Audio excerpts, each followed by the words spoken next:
स्वप्न क्या है? ये भी विचार ही है। स्वप्न में विचार आता है, जैसे जागृत अवस्था में विचार आया उसको हम साकार कर लेते हैं। स्वप्न का विचार स्वतः साकार होता है। स्वप्न में विचार आएगा, विचार साकार रूप से विचार प्रकट होता है। उस वक्त भी जैसे जागृत अवस्था के विचारों के हम साक्षी हैं, ऐसे ही स्वप्न के विचारों के लिए हम साक्षी हैं। विचार आया, अब स्वप्न आया, स्वप्न हमने देखा तो हमारे इस स्थूल शरीर की आंखें बंद थी, स्थूल शरीर की आंखें बंद थी। सारा का सारा स्थूल शरीर बिल्कुल एकदम समाधि की अवस्था में पड़ा था। लेकिन उस वक्त भी जो हम देख रहे थे, आखिर वो हमने किस आंख से देखा? सपना भी तो देखने वाली कोई आंख है हमारे पास। क्या यही आंखें हैं जगत देखने के लिए? नहीं नहीं, आपको ईश्वर बता रहे हैं कि इसके अलावा भी आपके पास आंखें हैं। कौन सी आंख? जिस आंख से आप स्वप्न देखते हो। इन हाथों के अलावा भी आपके पास अलग हाथ हैं, जिन हाथों से आप स्वप्न में कर्म करते हो। इस जीव के अलावा भी आपके पास जीव है, जिसमें स्वप्न में आपने स्वप्न के समय अवस्था में आपने रसगुल्ला खाया। उस रसगुल्ले का स्वाद आप लेते हो, स्वप्न में लेते हो ना, उतना ही स्वाद आता है जितना जागृत अवस्था में खाने पे आता है। ठीक? तो ये सारी क्रियाएं बराबर होती रहती हैं, अंतरंग भी हो रही हैं, बाहर भी हो रही हैं, और बहुत जब गहराई की अवस्था में चले जाती हैं। जागृत, स्वप्न और सुसुप्ति, तीसरी अवस्था है हमारी सुसुप्ति। ये किसकी अवस्था है? ये हमारे चित्त की तीन अवस्था है, जागृत, स्वप्न और सुसुप्ति। जागृत में चेतना यहाँ, स्वप्न में कंठ में, और सुसुप्ति में नाभि में आ जाती है स्थूल शरीर के जन्म में उसी तरह से तो सूक्ष्म शरीर, जैसे ये स्थूल शरीर है हमारा, इस स्थूल शरीर का जैसा हमारा ये शरीर आपको दिख रहा है, बिल्कुल ऐसा ही हमारा सूक्ष्म शरीर है। जैसा स्थूल है वैसा ही सूक्ष्म है, क्योंकि स्थूल शरीर को हम देख पा रहे हैं और सूक्ष्म शरीर को हम देख नहीं पा रहे। लेकिन काम जितना स्थूल करता है उतना ही सूक्ष्म करता है। अब सूक्ष्म का काम सूक्ष्म जगत में है। देखिए, आप जैसे ही आपने क्रिया धारण की है, देश प्रवेश के हिसाब से तो क्रिया धारण होती है। ठीक, आप राजस्थान जाओगे तो आपको राजस्थान का पहनावा पहनना पड़ेगा, वहां का पहनोगे तो अच्छा लगेगा। गुजरात जाओगे तो गुजराती, मारवाड़ गए तो मारवाड़ी, नेपाल गए तो नेपाली। ऐसे भिन्न भिन्न देश प्रदेश में जाके वहां का प्रधान प्रवेश हम धारण करते हैं।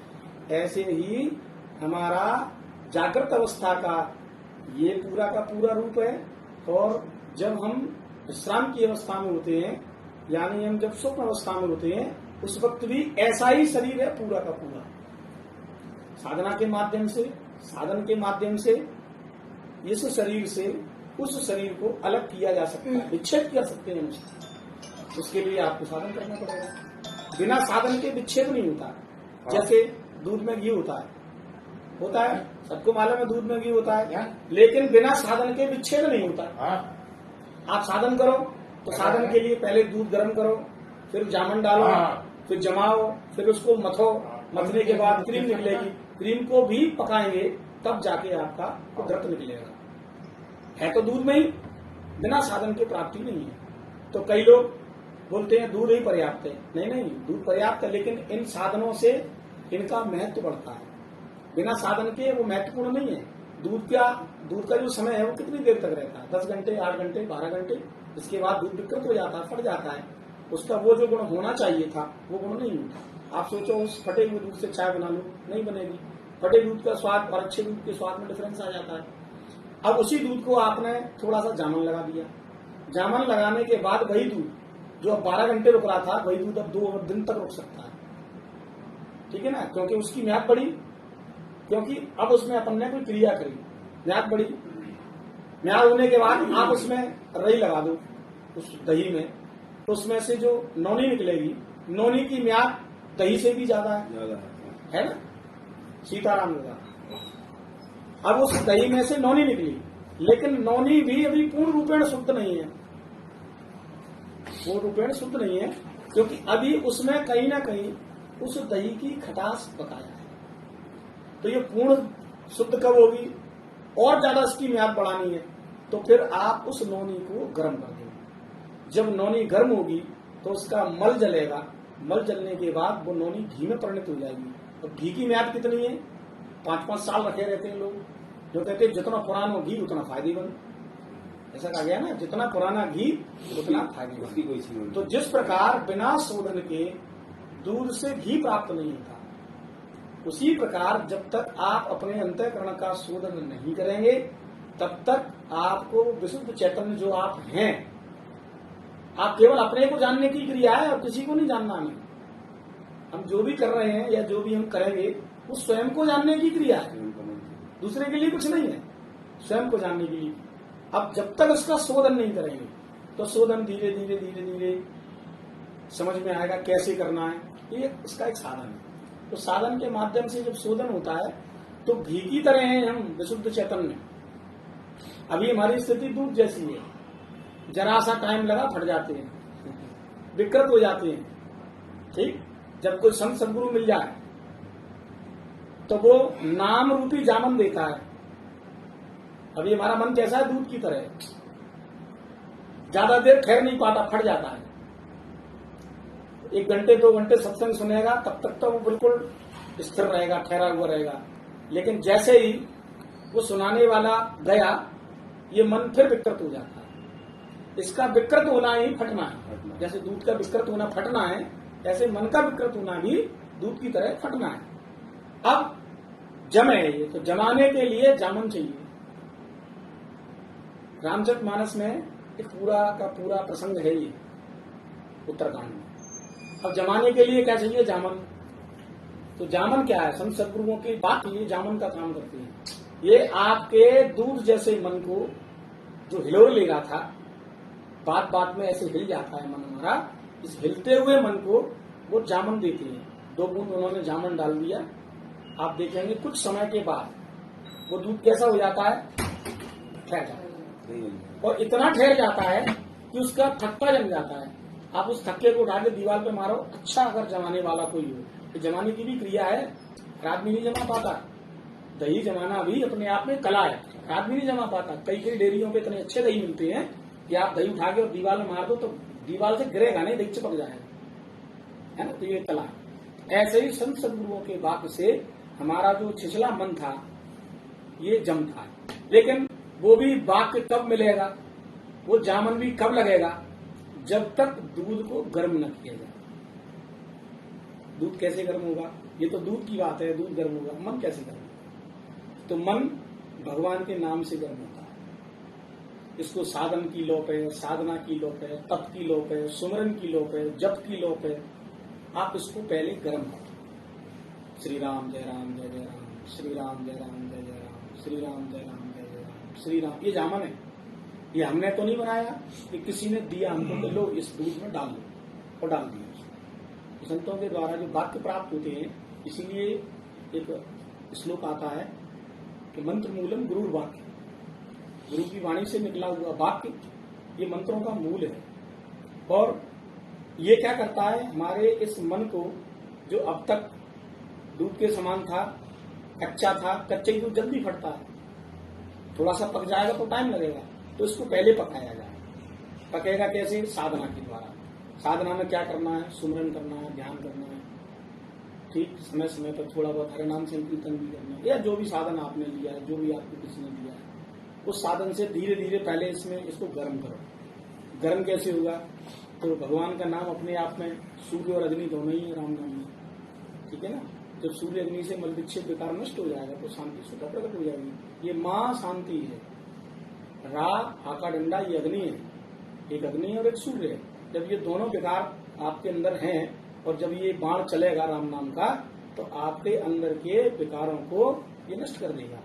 जैसे आप कहीं कचरे का ढेर लगाओ, आप 2 कोयले डाल दो गर्म जलते हुए, तो आप देखेंगे कुछ समय के बाद उतनी जगह की वो जो गंदगी थी वो अपने आप जल के नष्ट हो जाएगी, और वो जगह कैसी हो जाएगी, परम पवित्र। क्योंकि राख को भी परम पवित्र माना गया है, माना गया ना। देखा होगा गांव में जहां पर ढेर लगाए जाते हैं गोबर के, जरूर नहीं है भैंस का और गाय का ही गोबर हो, रात को दिन में फेंके आए, उस पर कुत्ते भी आके लैट्रिन कर जाते हैं। महिलाएं अंधेरे में जाती हैं कंधा थापने गाँव में, और वो सवरा गोबर लसेड़ देती है उसी में, जिसमें उसमें गाय का भी गोबर था, भैंस का भी गोबर था, और कुत्ते का भी गोबर था, और सब लसेड़ दिया और उन्होंने कंडे बना दिए। और वही कंडा चूल्हे में आता है। आने से पहले चूल्हा लीपा जाता है, उसको शुद्ध किया जाता है चूल्हे को। तो पहले चूल्हा लीपती थी महिलाएं, अब आप तो गैस तो लिपती नहीं है, तो गैस ही पहुंचा के साफ कर दीजिए। पहले मिट्टी से शुद्ध किया जाता था चूल्हे को, तो पोता लगता था पूरे चूल्हे में। पोता लगने के बाद वो कंडा जिसमें कुत्ते का भी मल है और उससे कंडा बना। अब देखिए उसी कंडे से भगवान का भोग बनेगा ना, उसी कंडे से भगवान का भोग बनेगा। लेकिन क्या वो उस लायक है? बोले वो जलने से पहले उस लायक नहीं है, लेकिन अग्नि का स्पर्श पाके वो शुद्ध हो गया। अग्नि जलती है, भगवान का भोग उसी कंडों पे बनता है। कंडा बच जाते हैं तो कंडे की राख जो बचती है, उसी राख से पुराने समय में लोग बर्तन साफ करते थे, और वो बर्तन आपके आज के बिम्बार और इन बर्तनों से ज्यादा शुद्ध माना गया। ठीक, बची राख उसके लोग उसी राख से लोग मंजन करते थे। ठीक है ना, तो वो शुद्ध हुई क्या नहीं हुई? तो इसी प्रकार से नाम से वो चीज धीरे धीरे, अब जो चंचल मन था हमारा, जो हिल रहा था, जिसकी म्याद कम थी, म्याद का मतलब होता है किसी एक बात में, किसी एक क्रिया में लंबे समय तक न ठहर पाना, यही इसकी म्याद है। ये कितनी देर म्याद में रहता है? घंटे, 2 घंटे, 4 घंटे, फिर विकृत होकर दूसरे काम में लग जाता है, तो ये ठहर नहीं पाता। अब लगाया जामन, तो जामन कब लगा? जब पहले उसको गर्म किया। तो महीनों लग जाते हैं इस दूध को गर्म करने में, महीनों लग जाते हैं। महीनों में अपन धीरे धीरे धीरे धीरे मन को एक ऐसी स्थिति में लाके खड़ा कर पाते हैं जहां वो ठहरने लगे, जहां हमारे मन की एकाग्रता बनने लगे। जब भी मन एकाग्र हो जाता है तब इसमें महात्मा बीज डालते हैं, जिसे कहते हैं मंत्र। मंत्र ही बीज है। वो बीज जब डालते हैं तो बीज जब डल गया तो बीज से ये धीरे धीरे स्वतः ठहरने लगता है। आप तो गर्म करो खाली, ठहराने का काम उसका है जो जामन लगाएगा उसमें। जा मन, शब्द सुनो, जा धन मन। महात्मा अपने मन से कहते हैं जा, अपने मन से कह रहे हैं जा, ठहर जा, इसमें ठहरा दे इसको, ठहर जाता है। संत ने जिसको अपना मन, अपने मन से संत ने जिसको टच कर दिया, अपने मन को जिससे टच कर दिया, उसका मन जड़वत हो जाएगा, पत्थर के समान ठहर जाएगा। अपने आप नहीं ठहरता, अपने आप कभी नहीं ठहरता। आज तक शायद कोई नहीं ठहरा पाया। इसलिए शास्त्र कहते हैं गुरु बिन हुई न ज्ञान, ज्ञान की हुई विराग बिन गावे वेद पुराण, सुख न मिले हरि भजन में।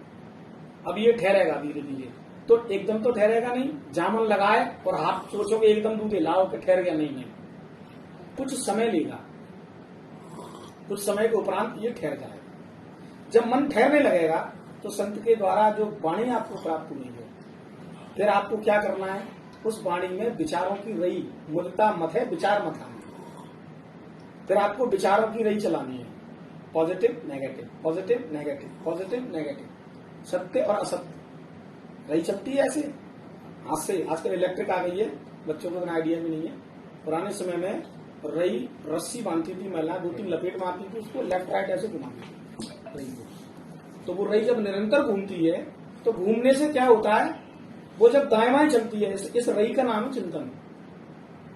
कोई शब्द हमने लिया, सत्संग में सुना, अब उस सत्संग के सुने हुए शब्द को, एक होता है मनन और एक होता है चिंतन।